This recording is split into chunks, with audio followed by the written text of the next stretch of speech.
this, and you start making the flower crown by using florist wire, putting it around your head. You can measure your head this way, and then simply putting 2 hooks so that they join in the middle like that. And then once you've actually measured your head, you can take it off and undo the hooks and start making the flower crown. So from there, what we do is we have a look at the first flowers we'd like to make. I've chosen to use artificial for this particular one, and hydrangeas are quite a nice flower to choose because you get lots of little flowers off them. So choose the hydrangeas and just cut back a little distance from the actual bloom itself, like so. Then I've taken roses. There's a quick trick to roses. Cut them down a little bit on the stem, and then you'll see what happens. We can actually take the plastic off. Look at this. There we go, and you've got beautiful wire to work with. Finally, in regards to the flowers, I've got a beautiful native flower to Australia in this one. I'm cutting off the leaves because I'd like to use those in the flower crown itself, and then I'm going to trim the actual flower down just like I did the hydrangea.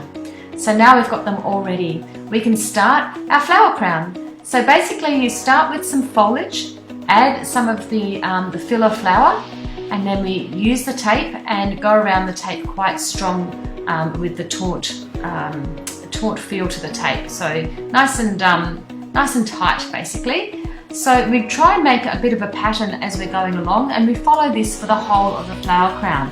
So the order you put your flowers in, that's pretty much how you're going to keep the order for the whole of the crown. So basically each time you add something, you need to use your florist tape, and with the florist tape it's actually best to stretch it as you put it on. I've shown you this leaf so that you can see the different textures I have going through the flower crown. You can see there's some nice soft coloured eucalyptus foliage, then there's dark, and then there's also a variegated too.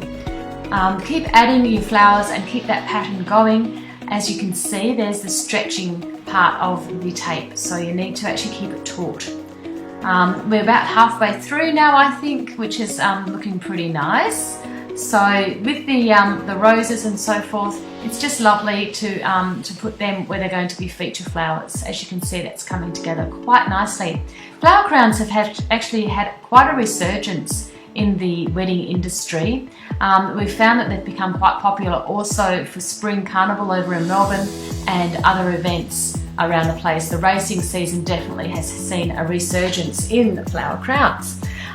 It's beautiful to have a flower crown for your flower girl, because rather than having her hair done perfectly, you can use a flower crown, and she doesn't really need to have her hair done all that much. She can use one of these beautiful things, and she doesn't, she doesn't have to sit there getting her hair done then. This covers her hair beautifully. So with flower crowns, you can also add in some beautiful ribbons at the back, which can add quite a nice effect as well.